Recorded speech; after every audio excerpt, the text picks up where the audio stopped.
Showbiz Fanatics, tahanang pinakamasaya. Abay, totoo nga ang mga balita at ito po ay kinumpirma ng isang news online patungkol sa malapit ng tsugiin ang pinakamasayang ito. Ang lahat ng yan, but before that, if you haven't subscribed yet to my YouTube channel, please don't forget to like, share, and subscribe at i-hit mo na rin ang notification bell for more showbiz updates. Bago tayo magpatuloy, first nais ko po mong salamat sa lahat po ng mga legit viewers, subscribers at ang lahat ng mga legit na nanonood at sumusubaybay sa lahat ng ating mga updates. Thank you so much sa inyo pong panonood. And for today's video, ito na nga po no, dahil matapos ngang umugong at lumabas po sa isang blind item ang patungkol nga sa isang programa na kung saan ay magsasara na due to financial problems. So kasabay ng mga balitang ito ay naglabas din po ng news. Ito pong Philippine Star. It was written by Mr. Gorgie Rula, Filipino Star ngayon. Feb 19, 2024, 12 AM niya po ito ay sinulat at nailimbag. At ang nilalaman po ng news online na ito ay ito. Sabi nga, muli na naman na pinag-uusapan ang issue ng noontime show ng Tape Incorporated si Jemmy 7 na sinasabing tsutyugiin na raw ito. Ang tahanang pinakamasaya na nga ba ang tinutukoy sa mga usap-usapang malapit na itong palitan ng ibang programa? Namumroblema na raw sa finances dahil sa palaki ng gagagastos nila ngayon. Pero kapag napapanood naman daw, or pag napapanood naman ito sa tanghali, ang dami namang commercial load, mas marami pa nga siya sa It's Showtime. Sabay nito ay may mga kwento rin na wala na raw si Mr. Tony Toviera sa Tape Incorporated.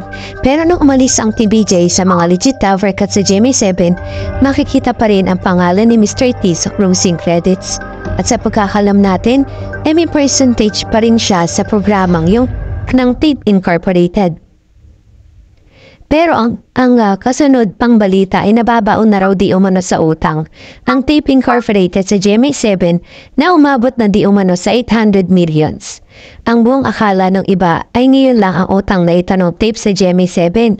Pero sa pagkakaalam namin at base sa ilang napagtanungan, naipon na ang utang ng ito sa Jemmy 7 mula pa nung Itbulaga pa ito nung panahon ng TBJ.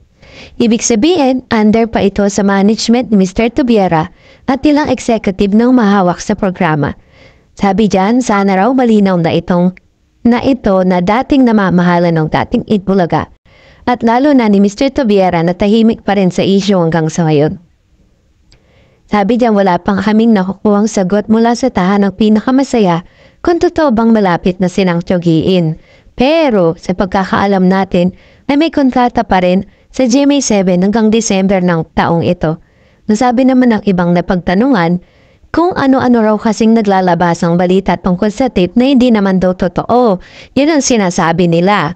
Kawawa naman daw ang tape kasi puro daw fake news ang mulalas ng isang taga-tape na natsikahan ng Filipino Star ngayon. So ibig sabihin, tinatanggi po ng Tape Incorporated yung mga aligasyon na sila po yung tinutukoy ng isang blind item na lumabas na inilabas ng Pep Alerts, At taliwas din po ito dun sa sinasabi ng isang not verified Facebook page Kapuso Warrior Originals.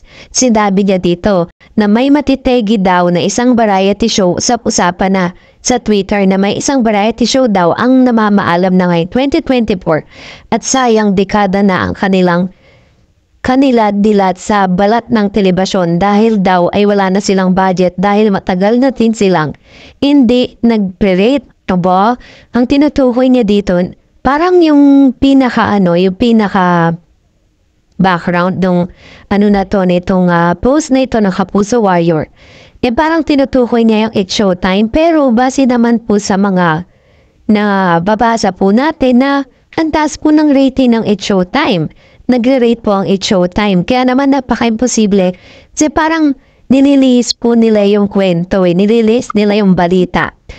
At isa pa sa mga nagpatibay din dun po sa mga aligasyon na tahanang pinakamasaya ang tinutukoy nung naglabas nga po ng isang write-ups ang Pep Alerts. Sabi dyan, TV program bilang na ang mga araw dahil sa problemang pinansyal. Ito naman po ay sinulat ni Mr. Joey Gabineta. It was published 2 days ago na. Sabi dyan, no, ang malaking problema sa pananalapi ang dahilan kaya bilang na umano ang mga araw sa telebisyon ng isang programa. Sa kasalukuyan, pinag-uusapan at pinag-aaralan na ng mga namamahala sa produksyon ang ipapalit sa programang maaaring maisalba pa kung malulutas ang problema sa perang milyon-bilyon na alarga.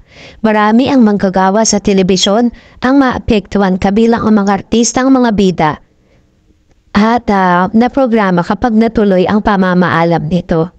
Tumutulong sa paghahanap ng solusyon sa mabigat na problemang aktor na bahagi ng programa. Sinamahan ng aktor ang TV executive na makipagpulong ito sa mga advertisers para patuloy na suporta ng kanilang show na naharap sa malaking pagsubok. Malalaman sa mga susunod na araw ang magiging kapalaran ng programa dahil marami na nga ang kwentong naglalabasan kaya mahirap nang makontrol ang mga balita at ilihim ang sitwasyong pilit na pinagtatakpan. So, base po dito kasi sa nabasa ko na to, parang may tinutukoy silang actor eh. So, it's either ito po ay parang may tinutukoy silang isang programa na talagang, kumbaga parang machuchugi, pero hindi naman tinukoy kung tanang pinakamasaya. No? So, base naman po sa Philippine Star, pinangalanan po nila. So, hintayin na lang natin kung ano ba talaga, no? So, pasensya na kayo sa boses ko, pinalitan ko yung voice ko kasi paus po ako ngayon. At dahil dyan, mag-react tayo ng ilan sa mga komento ninyong patungkol sa ating last update. Atin, ang komento mula kay Miss Bernadette Mosh. Sabi niya, okay lang yan, number 1 pa rin naman ang Itbulaga. Nagpe-prepare na ang Itbulaga para sa malaking bahay, sabi ni Lola ni Dora. Hindi araw-araw ay Pasko, legit pa rin ako. True. Diba? Okay lang yan, kahit na dumadating yung pagkakataon na bumababa or pumapangalawa lang sila, wag lang silang pumangatlo. No, dahil talagang yun hindi katanggap-tanggap na yun. Talagang may something na nangyayari dahil kitang-kita naman natin na ang ginagamit po nila at pinaniniwalaan nila na rating, yung nagre-rate is hindi po siya eligible. Diba? Hindi po legit. Kaya that's really okay, no? Ang importante naman sinusuportan pa rin natin sila. And isa pang user, okay lang yan, di lagi nasa taas. Panapanahon lang, baka dumating uli yung panahon na parang Aldab na halos walang nanonood sa iba, just saying. True, dadating po yan kasi kumbaga sa kahit po nasa stage po or kahit ilang taon na po ang Itbulaga, syempre dumarating pa rin yung pagkakataon na kailangan po nilang mag-reinvent na mga bagay na alam natin na talagang kailangan nilang gawin for good, no? And another comment, sabi ni Rona Samson, siguro kulang na po sa segment na bago. Pagdagdag na po sila ng bagong segment or ibalik yung mga dating segment na nakakatuwa. Iwan. Sa naman po yung kanyang komento. Maaaring may mga segment na kailangan ng palitan dahil pinagsasawaan na ng tao. Kailangan yung napapanahon, diba? Sabi naman po ni George Bonifacio, I think hindi na nakakatulong ang segment na taas-baba dahil ang mga kasali lang excited. At di ang mga manonood sa bahay, mabuti pa ibalik na lang ang portion na huwag maging judgmental na mas okay. Kasi actually, ako po dahil nanonood din po ka ng Itbulaga. Although gets ko naman kung paano po laruin yung yung game na yon, yung taas tsaka pababa, diba, segment na yon. Pero kasi pag nasa TV ka, hindi mo siya ma-appreciate dahil kailangan mo mag-isip, kailangan kabisado mo yung mga cards, diba? Para talagang So, yun din yung aking reaction patungkol doon. Sabi ni Net Balilin, zombie toge, sana makabalik ka na sa TVJ Itbulaga. Kasi ang saya mong panoorin at kasama. Masaya kami mga Davercad. Zombie, balik ka na sa Itbulaga, please, zombie. Yan. So, ito naman po yung kanyang komento patungkol sa bagay na ito na dahil nagsalita na kasi si zombie after 3 months na namiss siya ng mga Davercads. And that's it for today. For more videos and updates, please don't forget to like and subscribe. And please don't forget to follow my Facebook page, DarEdsTV. God bless everyone!